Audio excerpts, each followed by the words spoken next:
오늘 저는 여호수아 3장 1절에서 6절까지의 말씀을 가지고 내가 내일 기이한 일들을 행하리라, 이런 말씀으로 우리가 함께 은혜를 나누겠습니다.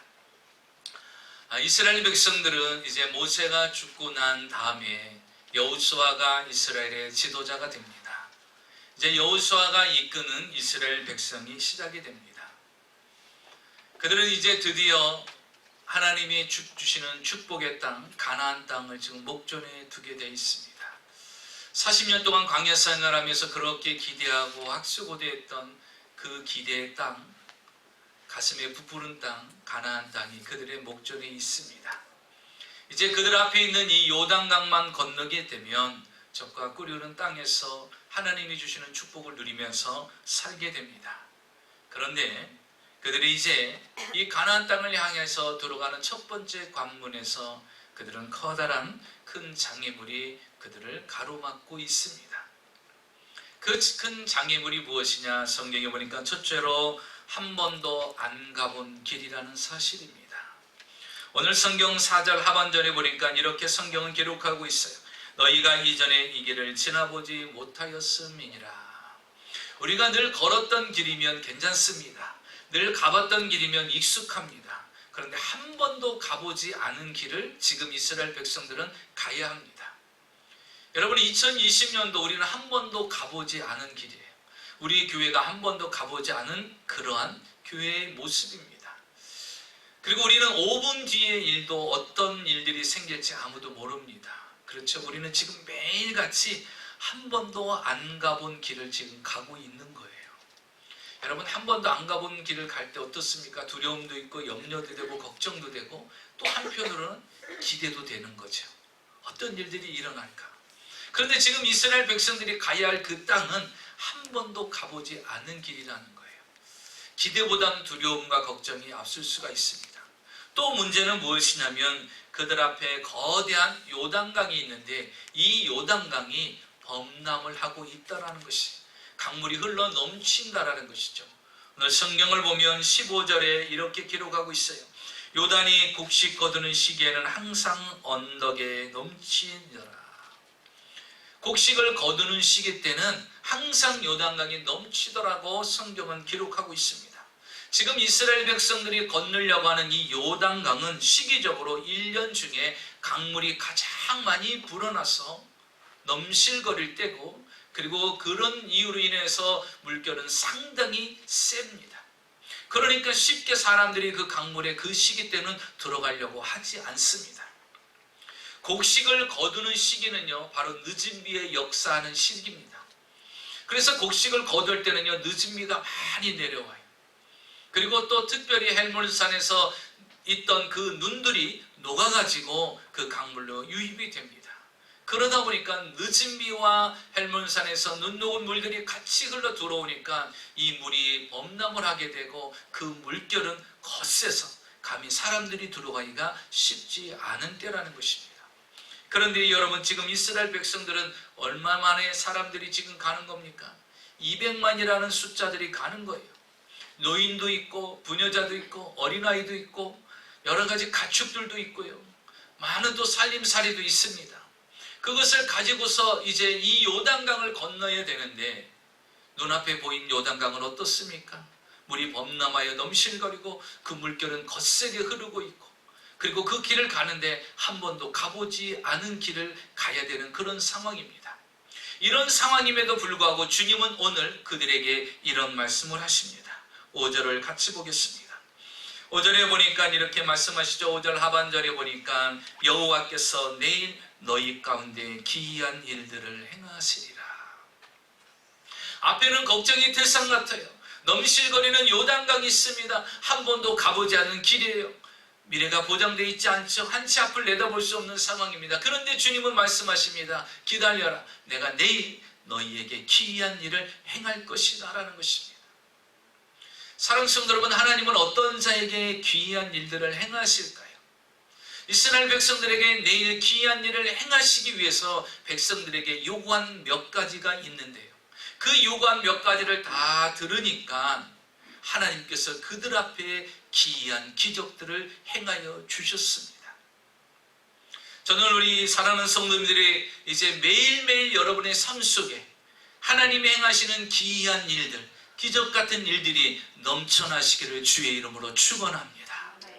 그러면 우리 삶 속에 하나님이 행하시는 기이한 일들이 일어나려면 어떻게 해야 될 것인가?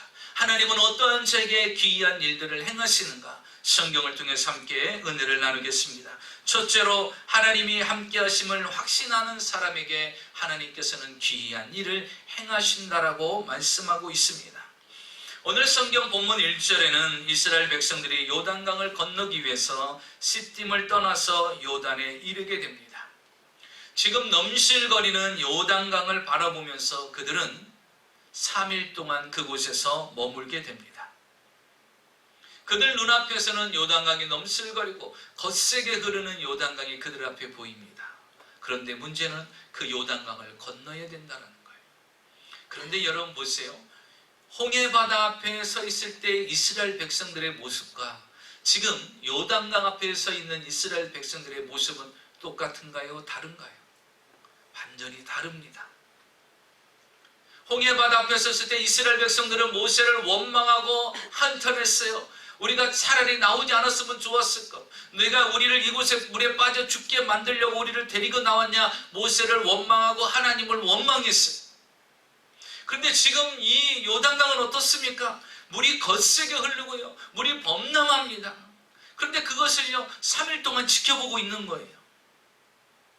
그런데 어느 누구도 아니 우리가 언제까지 이 요단강만 쳐다볼 것이냐, 요단강을 건널 수 있는 방법을 찾아내든지 어떻게 건널 것인지 계획을 세워야 되지 않겠느냐 하면서 여호수아를 원망한다든지 불평한다든지 이렇게 이야기가 나와야 되는데 어느 누구도 아무도 그 이야기를 하는 사람이 없이 이스라엘 백성들은 압니다. 스스로 그 강을 건널 수 없다라는 걸 알아요. 그래서 우리는요 신앙 가운데 체험신앙이 참 중요합니다. 왜 그러냐면 이미 이들 중에는요 요단강을 홍해바다를 한 번 건너본 경험이 있는 사람들이 있어요. 왜? 광야생활 40년이죠. 적어도 60, 70, 80 되시는 분들은요 이미 홍해바다를 건너는 그런 체험이 있었던 거예요. 하나님이 홍해바다를 쫙 가르시는 그 기적을 그들은 체험하고 건너왔던 사람들입니다. 그러니까 두 번째로 만난 이 요단강은요 문제가 되지 않는 거예요. 한 번의 기적을 체험했잖아요. 한 번 강이 갈라지는 기적을 체험했잖아요. 사랑하는 성도 여러분, 우리의 신앙이 견고해질 수 있는 것은요 날마다 하나님의 살아계심을 체험하는 역사가 일어나시기를 주의 이름으로 축원합니다. 여러분 신앙이 견고하고요 성숙해지는 것은 다른 게 아니에요. 날마다 나의 삶 속에 하나님의 살아계심을 체험하는 거예요. 그렇기 때문에 여러분 요단강 앞에서도요 두려워하지 않습니다. 어느 누구도 원망하거나 불편하지 않습니다. 하나님의 명령만을 기다리고 있는 거예요. 3일이 지났습니다. 드디어 하나님께서 그들에게 명령을 내립니다.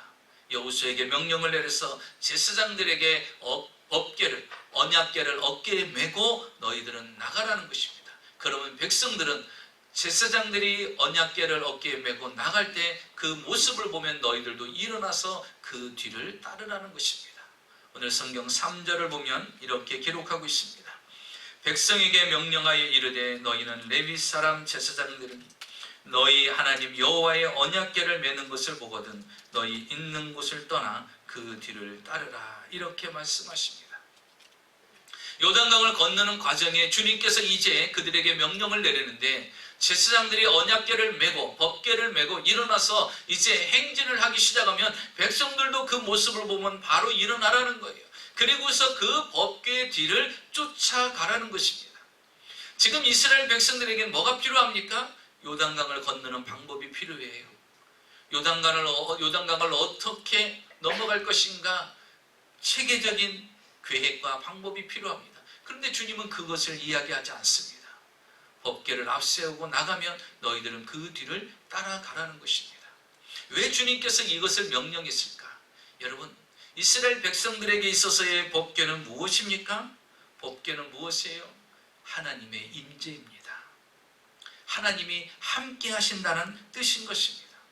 이스라엘 백성들은요 광야 생활 40년 동안 하면서 무엇을 중심으로 움직였어요? 무엇을 중심으로 이동하고 무엇을 중심으로 멈췄습니까? 법궤 중심이었어요. 언약궤 중심이었어요. 그래서 제사장들이 법궤를 메고 가면 이스라엘 백성들이 항상 그 법궤를 뒤쫓아서 항상 따라갔어요. 어느 곳에 머무르게 되면요, 그 성막 안에 무엇이 있습니까? 언약궤, 법궤가 있잖아요. 그러면 그 성막, 언약궤가 있는 그 성막을 중심으로 동서남북에 세 지파 나눠서 12지파들이 거기다 장막을 치기 시작합니다. 그리고서 그들의 앞에 눈을 뜨면 그 앞에 무엇이 보입니까? 성막이 보이는 거예요. 성전이 보이는 거예요. 그럼 그 성전 안에 무엇이 있습니까? 지성소에 법궤가 있죠. 그들에게 있어서 법궤는 무엇이냐? 하나님이 함께 하신다라는 거예요. 하나님이 함께 하신다. 하나님이 우리와 동행하신다라는 거예요. 그래서 이스라엘 백성들 앞에 하나님이 먼저 제사장들이 법궤를 메고 나가라는 거예요. 그러면 이스라엘 백성들 속에 무엇을 생각을 합니까? 하나님이 우리와 함께 하시는구나. 하나님이 우리와 동행하시는구나. 이 신앙이 그들에게 세워지는 거예요. 그러니까 여러분, 그들 눈에는 법궤가 보입니까? 요단강이 보입니까? 요단강이 안 보이고 법궤가 보이는 거예요. 그래서 우리는 믿음의 사람들은요, 문제가 보이는 것이 아니라 문제 해결자이신 하나님이 보여야 되는 것을 믿으시기 바랍니다. 그래서 법궤를 보게 만드는 거예요. 그런데 이 법궤를 따라가는데 그냥 쫓아가는 것이 아니라 하나님께서 그 방법을 이야기합니다. 4절에 보니까 그러나 너희와 그 사이 거리가 2000규빗쯤 되게 하고 그것을 가까이 하지는 말라. 그리하면 너희가 행할 길을 알리니 너희가 이전에 이 길을 지나보지 못하였음이라 하니라. 이스라엘 백성들이 또 법궤를 쫓아가는데 그 언약궤를 맨 제사장들과 거리 간격을 두라는 거예요. 그런데 그 거리 간격이 2000규빗쯤 거리 간격을 두라는 것입니다. 여러분, 한 규빗은요, 이 손끝에서 이 팔꿈치까지입니다. 다시 말하면 한 45cm 정도 되는 것이죠. 그런데 오늘 보니까 2000규빗쯤 거리를 두라고 그랬어요. 그러면 약 900m 정도 됩니다. 0.5마일 정도 되는 거예요. 그러니까 법궤에서 이스라엘 백성들이 얼마만큼 떨어져야 된다고요? 0.5마일 떨어져서 뒤를 따라가라는 거예요. 왜 주님께서 이 거리 간격을 두셨는가? 만약에 거리 간격을 두지 않고 법궤를 가까이 가면 어떻게 되겠어요? 잘못하면 죽을 수가 있어요. 그렇기 때문에 하나님이 일단 거리를 멀리 둔 것이고, 또 하나는 여러분, 법궤를 가까이 따라가면 맨 앞에 사람들은요 법궤를 볼 수가 있어요. 그러나 저 멀리 200만이나 되는 많은 사람들이 따라오는데 그들에게는요 법궤가 보이질 않습니다. 그러니까요 앞만 보고 가야 돼요. 앞사람 뒤통수만을 보고 가야 됩니다. 그러니까 거기에는요 불평도 원망도 나올 수가 있어요. 그런데 하나님께서 2000규빗쯤 되는 거리를 두라는 거예요. 그러면요 그 거리를 두면 저 멀리서도 그들 눈에 보입니다. 뭐가? 법궤가 보이게 돼 있는 거예요. 그래서 맨 앞에 사람도 법궤가 보이고 저 뒤에 사람들도 볼 때 저 앞에 법궤가 가고 있구나. 그것을 보게 하기 위해서 주님께서 이 거리 간격을 두게 한 것입니다. 여러분, 법궤는 무엇입니까? 왜 주님이 그 백성들보다 2000규빗이나 먼저 갑니까? 그것은 바로 하나님이 내가 너희들보다 먼저 앞서 가신다라는 뜻인 것입니다. 내가 너희들보다 먼저 앞서 가신다. 그리고 내가 너의 길을 인도할 테니 나를 따라오너라 그러는 것입니다. 다른 데에 집중하지 말고 오직 무엇만을 바라보고 오라는 거예요. 법궤만을 바라보고 오라는 것입니다. 하나님이 너희들을 인도하고 하나님이 너희들보다 앞서가고 하나님이 너희들을 이끌어갈 테니 어느 것도 보지 말고 오직 법궤만을 보고 따라오라는 것입니다. 이스라엘 백성들에게 무엇을 심어줍니까? 하나님이 너희와 함께 한다라는 것입니다. 이 함께 한다라는 확신을 가질 때 하나님이 역사에 주신다라는 것입니다. 사랑하는 성도 여러분, 우리 주님께서는 우리와 늘 함께 하십니다. 한 번도 우리를 떠난 적이 없고 우리를 버린 적이 없고 불꽃 같은 눈동자로 우리를 지켜주십니다. 사도 바울이 신앙생활하면서 사도의 사역을 감당할 때 힘들고 어려운 일이 많았어요. 죽음의 위기와 고비를 많이 넘겼어요. 특히 유라굴로라는 풍랑을 만났을 때는요 14일 동안 바다 위에서 칠흑같이 어두운 가운데 있었습니다. 그 바다 속에서 죽을 수도 있는 상황이에요. 14일 동안. 그런데도 불구하고 그가 그것을 견뎌내고 결국 로마에 가서 복음을 전할 수 있었던 것은 그 칠흑같이 어두운 바다 한가운데서도 하나님이 자신과 함께하는 은혜를 입었다라는 것입니다. 그가 이렇게 이야기합니다. 내가 어젯밤에 하나님께 기도했는데 그분이 내게 나타나셔서 말씀하시기를 바울아 너는 두려워하지 말라. 너는 반드시 로마에 가서 복음을 전할 것이다. 네 배는 조금 상하여도 이 배에 탄 사람은 한 사람도 다치지 않을 것이다. 주님께서 어젯밤에 나에게 말씀하셨습니다. 그래서 나는 그 하나님이 말씀하신 것을 그대로 이루어질 것을 나는 확신합니다. 저는 믿습니다 라고 이야기를 합니다. 결국 그 믿음대로 그는 로마에 가서 복음을 전하게 된 것입니다. 사랑하는 성도 여러분, 지금 이 시대에 여러분 하나님의 기적과 능력과 기이한 일을 보기를 원하십니까? 하나님이 여러분과 함께 하시는 것을 믿으시기 바랍니다. 하나님이 우리 마이애미 순복음교회에 함께 하시는 것을 믿으시기 바랍니다. 미국에서 남북전쟁이 한참일 때 일어난 일입니다. 전쟁을 보면 아직도 북군이 남군보다 열악한 상황입니다. 그때 링컨의 참모가 링컨에게 와서 이렇게 말했습니다. 각하, 하나님께서는 우리 북군 편에 계실까 아니면 남군 편에 계실까요? 이렇게 물어본 거예요. 그들도 다 하나님을 믿는 사람들인데 어느 편에 계실까요? 라고 물어본 거예요. 그랬더니 링컨이 하는 말이 나는 그것이 고민이 아니다. 내 고민은 따로 있다. 아주 유명한 말을 합니다. 그게 무엇입니까? 나는 내 고민은 하나님이 북군 편에 계실지 아니면 우리 편에 계실지보다 더 중요한 것은 내가 지금 하나님 편에 서 있느냐가 더 중요하다. 내가 하나님 편에 서 있어야 하나님이 나를 도와주시는 것이지 하나님이 어느 편에 서 있느냐보다 더 중요한 것은 지도자인 내가 하나님 편에 서 있느냐 안 서 있느냐가 더 중요하다는 것입니다. 그렇습니다. 여러분 신앙생활하면서 내가 하나님 앞에 서 있느냐 안 서 있느냐가 더 중요한 거예요. 그러면 내가 하나님과 함께하면 그분은 어떻게 하십니까? 나와 함께해 주시는 거예요. 내가 주님과 함께하지 않으면 주님은 우리와 함께하지 않는 것입니다. 그렇기 때문에 우리는요 이스라엘 백성을 통해서 주님은 말씀하시는 거예요. 내가 너희와 함께할 테니 너희들은 나만 보고 따라오라는 것입니다. 그래서 법궤를 앞세워서 이스라엘 백성들이 뒤를 따라오게 만드는 것입니다. 둘째로 보니까 하나님께서 기이한 일을 행하는 사람들은 어떤 사람이냐? 자신을 성결하게 하는 사람들이라는 것입니다.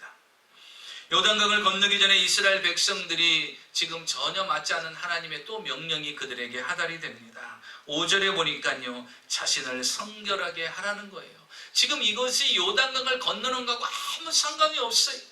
5절을 볼까요? 여호수아가 또 백성에게 이르되 너희는 자신을 성결하게 하라. 여호와께서 내일 너희 가운데 기이한 일들을 행하시리라. 지금 요단가에 있는 이스라엘 백성들에게 주님께서 말씀하신 것은 이스라엘 백성들이 지금 요구하는 것은요 그들이 가장 듣고 싶은 것이 무엇일까요? 요단강을 건너는 방법, 요단강을 건널 수 있는 해결책, 그거를 가장 듣고 싶어 했을 것입니다. 그런데 거기에 대한 답변은 없고 주님은 뭐라고 말씀하시냐? 너희는 스스로 내 자신을 성결하게 하라는 것입니다. 이스라엘 백성들은 이거보다 실질적인 것, 어떻게 하면 건널까? 방법은 무엇일까? 어떻게 하면 이 모든 사람들이 다 문제없이 건너갈 수 있을까? 그 해결책, 그 해결 방안을 하나님이 말씀해 주실 것을 기대했는데 그것이 아니라 자신을 스스로 성결하게 하라는 것입니다. 왜 주님께서 이스라엘 백성들에게 스스로 자신을 성결하게 하라고 했었을까? 오늘 여기 성경에 보면 5절 하반절에 그 이유가 기록되어 있습니다. 여호와께서 내일 너희 가운데 기이한 일들을 행하실 것이다 라고 말씀하십니다. 여러분 하나님은 어떠한 자에게 기이한 일, 기적을 행하시느냐? 성결한 자에게 행하신다는 사실입니다. 성결한 자, 깨끗한 자에게 하나님이 기적을 보이신다는 사실입니다. 그런데 사람들은 어떻습니까? 성결한 것은 둘째고 하나님 이 문제 해결해 주세요. 이것을 어떻게 건너갈 수 있습니까? 이 해결책, 방안책에만 관심을 갖고 있어요. 그런데 여러분 희한하죠? 하나님이 원하는 것과 우리의 생각은 이렇게 차이가 있습니다. 이스라엘 백성들은 어떻게 하면 빨리 이것을 건너갈 수 있는 방법이 뭔가, 해결 방법이 무엇인가 여기에 관심이 있는데 주님은 그게 아니에요. 너희들 자신을 먼저 성결하게 하라. 하나님의 기적을 보기를 원하느냐? 하나님과의 관계에서 막힌 것이 없어야 된다는 것입니다. 여러분 성경에 보면 한 중풍병자를 4명의 친구가 데리고 옵니다. 사람이 너무 많아서 들어갈 수가 없어요. 그래서 그들은요 지붕 위로 올라갑니다. 그리고 지붕을 뜯어냅니다. 지붕을 뜯어내고 그 다음에 줄을 이용해서 그들 거를 그 집에다 내립니다. 그때 예수님께서요 그 광경을 보고 그를 부릅니다. 그러면서 그를 바로 고쳐주시던가요? 그 사람에게 있어서의 관심은 무엇입니까? 예수님이 자신의 중풍병을 고쳐주는 거예요.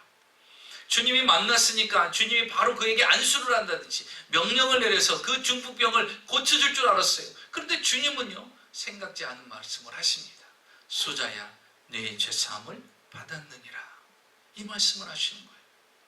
그는 육신의 병을 고치고 싶은데 주님은 영적인 것을 이야기하는 거예요. 주님은 죄의 문제를 지적하고 있는 거예요. 아니요 주님, 저는 지금 중풍병에 걸려서 아파요. 다 죽을 지경이에요. 이거부터 고쳐주세요. 저는 이걸 원합니다. 근데 주님은 그게 아니에요. 너와 나 사이에 죄의 문제가 해결이 돼야 된다는 거예요. 그거부터 해결하자는 거예요. 그래서 죄사함을 받았죠? 그리고 여러분, 영적인 문제만 해결해 주시고 육적인 문제는 해결해 주지 않았나요? 아니죠. 곧바로 그 사람에게 말합니다. 소자야, 내 침상을 가지고 일어나 걸어가라. 명령하십니다. 중풍병에서 주님은 그를 치유해 주셨어요. 사랑하는 성도 여러분, 영혼이 잘되고 범사가 잘되고 강건해지는 거예요. 영적인 원리와 순리는요, 하나님과 나 사이에 막힌 것이 없어야 하나님의 기적을 볼 수가 있는 것입니다. 이스라엘 백성들이, 여호수아 군대들이 이제 들어가서 여리고성을 점령합니다. 여리고성은 내성과 외성으로 두 겹으로 겹겹이 쌓여있는 아주 견고한 성이에요. 그런데 하루에 한 바퀴씩 돌고 마지막 7일째 7바퀴를 돌았을 때 하나님의 기적으로 그 성에 다 무너져서 승리를 거두게 됩니다. 그 다음으로 가는 성이 아이성이에요. 아이성은 그렇게 힘을 안 쏟아도 충분히 이길 수 있는 성이라고 정탐꾼을 통해서 정보를 얻게 됩니다. 정탐꾼이 이렇게 이야기하죠. 다 올라갈 필요 없이 군사들 한 3,000명만 올려보내면 충분히 싸워 이길 수 있습니다. 아, 그 정도냐? 그래서 여호수아가요 3,000명을 올려보냅니다. 그리고 빨리 정복해서 우리한테 알리라는 것입니다. 그런데 3,000명이 올라갔어요. 여러분, 승리했습니까? 여리고성 무너뜨리듯이 아이성도 무너뜨렸을까? 점령했나요? 아니에요. 3,000명의 군사를 이끌고 올라갔는데 오히려 기습 당해서요 36명이 죽게 됩니다. 이스라엘 백성들에게 있어서 첫 번째 희생이죠. 36명이 죽게 된 거예요. 놀랐어요. 그리고 그 군사들이 다 도망왔습니다. 여호수아는 너무나도 기가 막힌 거예요. 아니, 이 막강한 여리고성도 내성 외성으로 견고하게 서있는 이 여리고성도 무너뜨리는 우리인데 어떻게 이런 작은 아이성을 우리가 점령하지 못하다니, 말도 안 돼. 그래서 그는요 하나님에 엎드려 기도합니다. 하나님, 이게 말이 됩니까? 어떻게 아이성에 올라갔는데 36명의 희생자가 생길 수가 있습니까? 하나님 앞에 기도했어요. 그랬더니 하나님께서 말씀하십니다.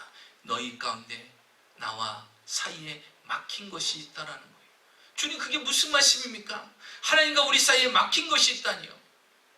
누가 내 명령을 어긴 자가 있다라고 말씀을 하시고, 하나님께서요 여리고성을 점령할 때 명령을 내렸어요. 너희들이 여리고성을 점령했을 때 그 전리품을 갖는 사람이 아무도 없게 하라 그랬어요. 첫 번째 거둬지는 것은 하나님의 여호와의 창고에 모아드리라고 그랬어요. 어느 누구도 전리품을 손대지 말라고 분명히 주님이 명령했어요. 그런데 그 명령을 어긴 사람이 있어요. 아간이라는 사람이요. 보니까요 외투가 너무나 멋있는 거예요. 금은 보석을 보니까 너무나 멋있는 거예요. 그래서 그것을요 훔칩니다. 그것을 다 가져다가 곳간에다 넣어야 되는데 자기가 몰래 가신 거예요. 아무도 안 봤어요. 그래서 자기의 장막터에 갔다가 몰래 숨겨놨습니다. 아무도 못 봤으니까 이건 완전 범죄다 이렇게 생각했던 거예요. 그런데 사람은 몰라도 누가 보고 계십니까? CCTV? 아니죠. 하나님이 보고 계시는 거예요. 하나님이 보고 계신 거예요. 그래서요 불러내기 시작합니다. 12지파 모여라. 12지파에서 누구 족속 모여라. 그 족속에서 누구 나와라. 그 족속의 자손의 자손까지 하더니 결국 아간을 그 사이에서 끄집어내는 거예요. 여호수아는 모르는 거예요. 야, 또 도대체 무슨 일을 행한 거야? 예, 제가 옷 몇 벌하고 구석을 조금 내가 집에다 훔쳐갖고 갖다 놨습니다. 하나님 어떻게 해야 될까요? 그리고 결국 처형을 시킵니다. 그리고 난 뒤에 다시 아이성을 점령합니다. 공격합니다. 어떻게 했죠? 똑같은 아이성인데 전에는요, 죄가 가로막혀 있을 때는 36명의 희생이 생겼어요. 그런데 그 죄의 문제가 해결되니까요, 단번에 아이성을 점령하게 되는 거예요. 여러분, 죄가 문제가 해결되지 않으면요, 손해만 보는 거예요. 피해를 입게 되는 거예요. 고통을 당하게 되는 거예요. 근데 죄의 문제가 해결되면요, 형통한 길이 열리는 거예요. 그래서 지금 이스라엘 백성들에게 너희가 기적 같은 일을 날마다 체험하며 살아가길 원하느냐? 하나님과 나 사이에 막힌 것이 없어야 된다는 거예요. 그래서 예레미야 선지자가 예레미야 5장 25절에 말합니다. 너희의 죄가 너희에게 오는 좋은 것을 막았느니라. 이렇게 말씀하시죠. 하나님은 우리에게 지금도 좋은 것을 주시려고 해요. 그런데 그 죄라는 것이 막혀가지고 오다가 멈추는 거예요. 여러분, 그래서 우리는 날마다 눈을 뜨는 순간 하나님, 오늘 하루도 내가 알게 모르게 지은 모든 죄들 주님 용서하여 주시옵시고, 하나님, 내가 죄와 싸워 이길 수 있는 영적인 힘을 주시옵소서. 저녁에 주무실 때도 하나님, 내가 오늘도 살아가면서 알게 모르는 지은 죄, 눈으로 보고 귀로 듣고 마음으로 품었던 모든 죄들, 손으로 행했던 모든 죄들 주님 용서하여 주시옵소서. 여러분, 날마다 회개하면 하나님은 그 다음에 우리에게 기대한 일, 기이한 일들을 행하실 준비를 하고 계신다는 것입니다. 오늘날 많은 사람들은 이렇게 이야기합니다. 하나님, 저에게 보여주세요. 그러면 제가 믿겠습니다. 그렇게 이야기를 합니다. 그리고 하나님, 이 문제를 해결해 주세요. 여기에 관심을 갖습니다. 근데 여러분, 어떤 분이 이렇게 기도하죠. 하나님, 제 사업장 보세요. 이 사업장에 큰 문제가 생겼어요. 이거 해결해 주세요. 그러면 주님은 뭐라고 합니까? 자신을 성결케 하라. 하나님, 우리 가정에 이 문제가 생겼어요. 이거 어떻게 해결합니까? 해결책 주세요. 주님 말씀하십니다. 내 자신을 성결케 하라. 하나님, 내가 이런 질병이 찾아왔어요. 이거 고쳐주세요. 그때 주님이 뭐라고 말씀하십니까? 내 자신 스스로를 성결케 하라. 여러분, 주님은요, 거기에 초점을 맞추셔요. 그게 중심이라는 것입니다. 한국에 가면은 상록수 장학재단에 이상춘 안수 집사님이 계십니다. 이분은 15살에 단돈 5불을 가지고 서울로 상경을 한 거예요. 너무나도 가난해서 그는 고등학교 진학을 하지 못합니다.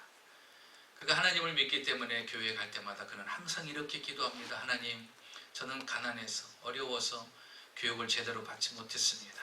그리고 우리 부모님을 제가 효도해야 되니까 저를 축복해 줘서 우리 부모님을 잘 공경할 수 있도록 축복해 주시고, 저같이 어려운 환경에 있어서 배우지 못한 사람을 위해서 그들에게 도움을 줄 수 있는 장학재단을 세우시도록 저를 축복해 달라는 거예요.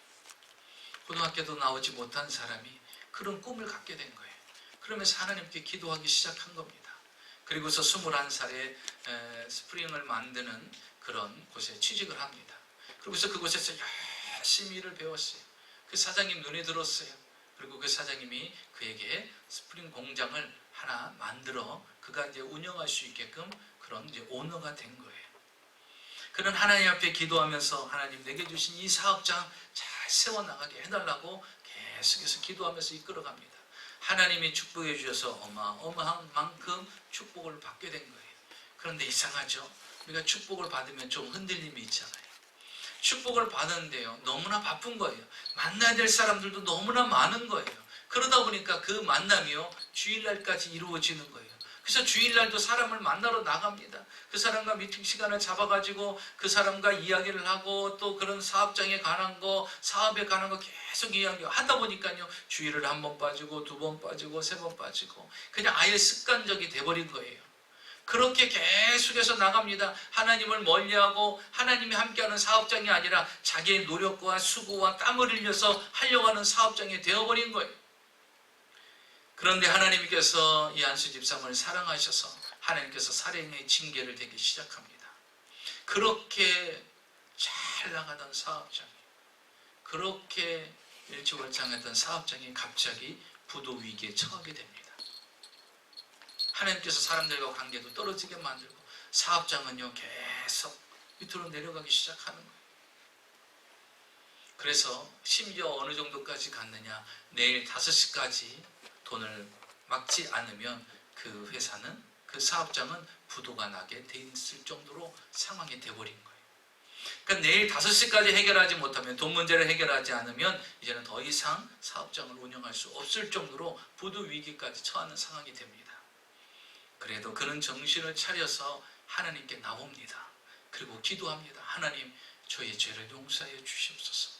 내 사업장을 이렇게 세워진 것이 다 하나님의 은혜인데 내가 이룬 줄 알고 교만했습니다. 하나님, 저를 용서해 주세요. 내가 지금이라도 정신 차려 하나님을 다시 섬길 테니 저에게 한 번의 기회를 주시고 저를 용서해 주시옵소서. 그는 밤새 통곡하며 회개하며 하나님께 엎드렸다고 합니다. 새벽 4시쯤 되니까요, 여호수아 1장 8절의 말씀이 그에게 임하더라는 것입니다. 그 말씀은 여러분 잘 알다시피 이 말씀이에요. 강하고 담대하라. 두려워 말며 놀라지 말라. 내가 어디로 가든지 내 하나님이 너와 함께 할 것이다. 이 말씀이 그에게 임한 것입니다. 이제 하나님 앞에 모든 회개가 다 이루어지고 하나님이 함께 한다는 확신을 갖고서 이제 그가 다시 은행을 찾아갑니다. 그 전에 지점장은 말했어요. 당신의 재무구조가 약하고 확신이 안 되니까, 신뢰가 안 되니까 당신에게 융자, 론을 해줄 수가 없습니다. 그래서 계속해서 거절했던 그런 지점장입니다. 그런데 그 지점장을 찾아가서 그가 이렇게 얘기했대요. 내가 내일 5시까지 돈을 막지 못하면 이 사업장은 끝나게 됩니다.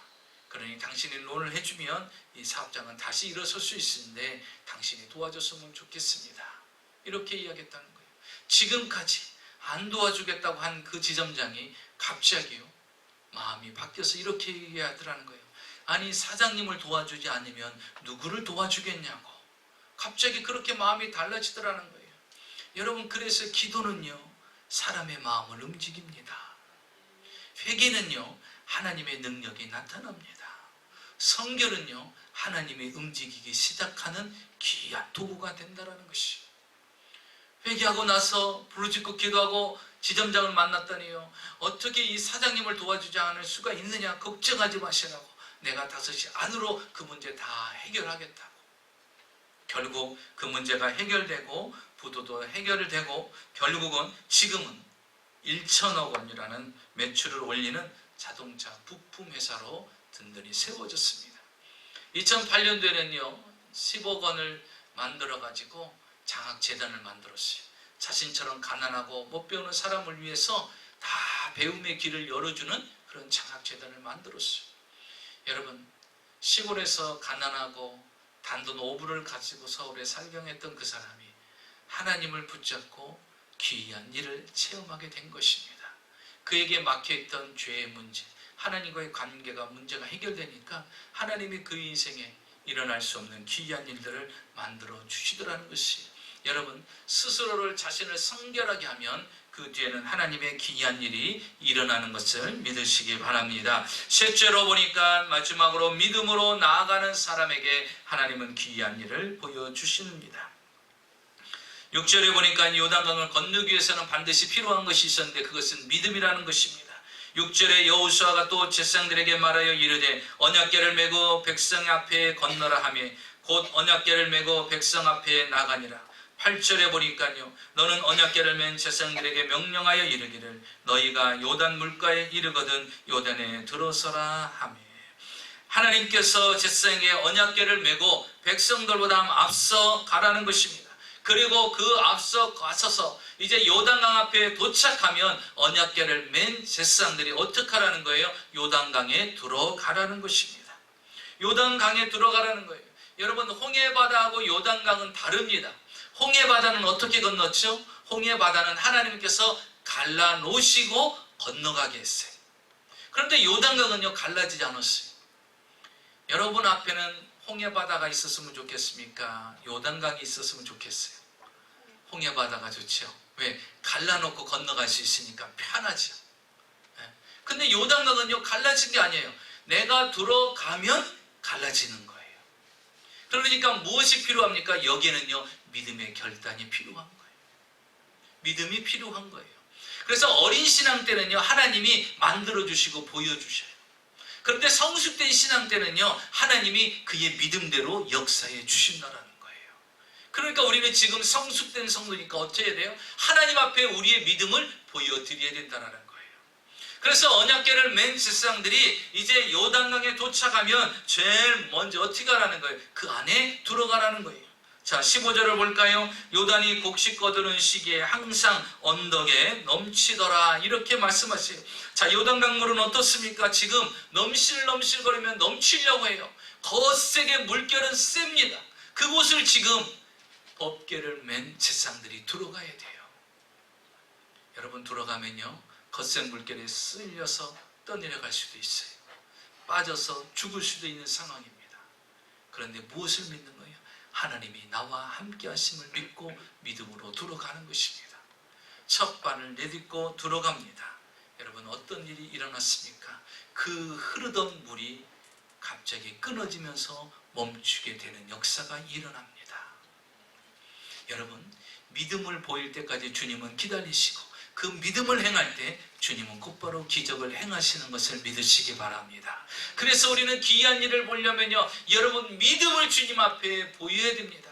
성경을 한번 볼까요? 16절에 보니까 이렇게 그들이 요단강에 들어가서, 법궤를 맨 제사장들이 요단강에 들어가니까 16절에 곧 위에서부터 흘러내리던 물이 그쳐서 사르단에 가까운 매우 멀리 있는 아담성읍 변두리에 일어나 한 곳에 쌓이고 아라바의 바다 여매로 향하여 흘러가는 물은 온전히 끊어지매 백성이 여리고 앞으로 바로 건널세. 17절에 보니까 여호와의 언약궤를 맨 제사장들은 요단 가운데 마른 땅에 굳게 섰고 그 모든 백성이 요단을 건너기를 마칠 때까지 모든 이스라엘은 그 마른 땅으로 건너갔더라.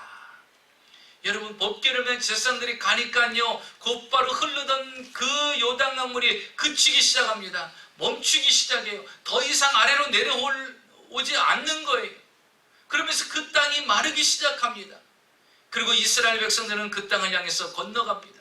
법궤를 맨 제사장들이 제일 먼저 앞서서 갑니다. 그리고 요단강 중간에 왔어요. 그때 제사장들이 어떻게 갑니까? 17절에 보니까 제사장들이요, 이 법궤를 맨 제사장들이 한복판에 서서 기다립니다. 왜 기다립니까? 백성들이 다 건너갈 때까지 기다려요. 무엇입니까? 이 요단강 한중앙에 내가 너희와 함께 할 것이다. 건너가라. 내가 너희들의 인생을 책임져 주마. 끝까지 책임져 주마. 건너갈 때까지 책임져 주마.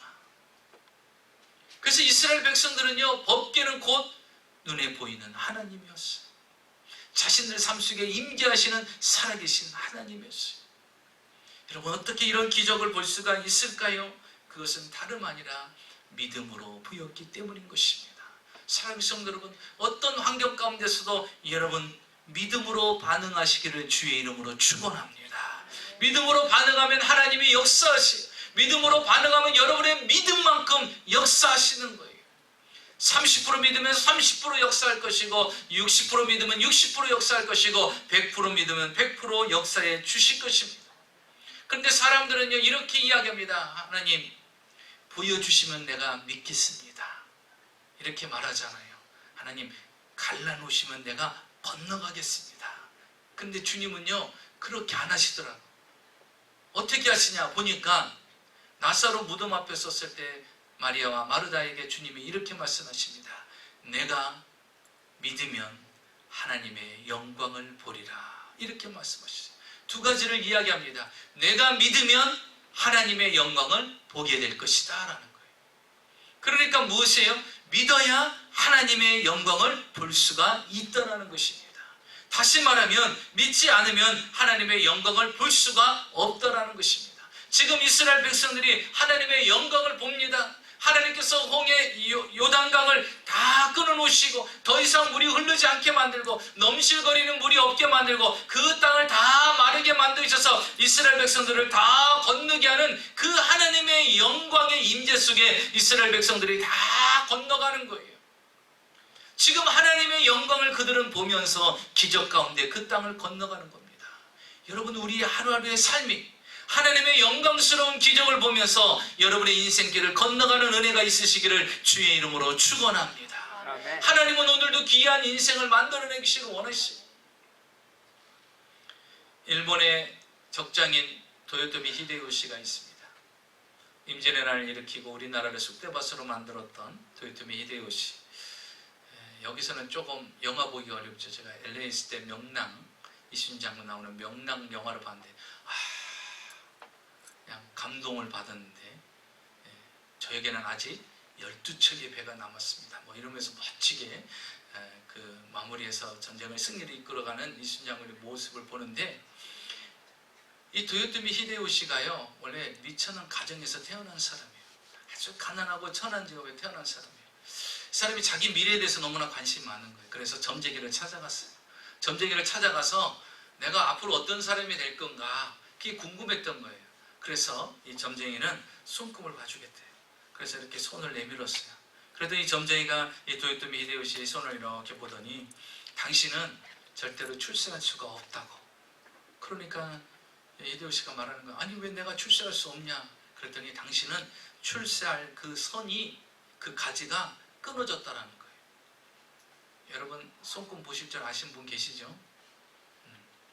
또 아닌 척 하시는데 보면 생명선도 있고 뭐 재물선도 있고 무슨 선도 있고 뭐 결혼선 뭐 다 있어요. 우리는 모르는데 그들만 보는 무슨 선이 있더라고요. 선이 있는데 보니까 이 도요토미 히데요시에는요, 출세선이 잘라진 거예요. 그러니까 당신은 여기서 잘라졌기 때문에 더 이상 출세할 수 없다라는 거예요. 그러니까 도요토미 히데요시가 그럼 도대체 그 선이 어느 거냐? 나한테 가르쳐줘라. 그러니까 점쟁이가 이 선이다. 이 선이 이렇게 길어야 당신은 출세할 수 있다. 그러니까 도요토미 히데요시가요, 자기가 가지고 있는 단칼을 꺼냅니다. 꺼내더니요, 그 끊어진 선에다가 손을 쫙 거버리는 거예요. 일본 사람 같죠? 쫙 거버립니다. 그러면서 손끝에까지 그는 거예요. 그러면서 뭐라고 해요? 이러면 되냐고. 이러면 내가 출세할 수 있냐고. 이러더라는 거예요. 결국 그 사람은 어떻게 했어요? 출세했고 일본의 영웅이 된 거예요. 여러분, 자신의 운명도 자신이 거어가면서 이렇게 하면 될 거라고 믿고 나가면서 살아가는 인생도 있는데, 여러분 우리 주님은요, 네가 믿으면 하나님의 영광을 보겠다고 하는데, 여러분 왜 믿지 못합니까? 왜 행하지 못합니까? 여러분 앞에 아무리 요단강이 넘실거리고 거센 파도가 지나간다 할지라도 여러분 믿음으로 들어가시기 바랍니다. 믿음으로 기도하시고요, 믿음으로 섬기시고요, 믿음으로 봉사하시고요, 믿음으로 주 앞에 나오십시오. 그러면 주님은 오직 이 한마디 하십니다. 내 믿음대로 될지어다. 내 믿음대로 될지어다. 여러분 2020년도 여러분의 남은 시기, 여러분의 믿음대로 되어지는 기이한 일들을 날마다 보는 우리 교회요 성도님들이 되시기를 주의 이름으로 축원합니다. 기도하겠습니다.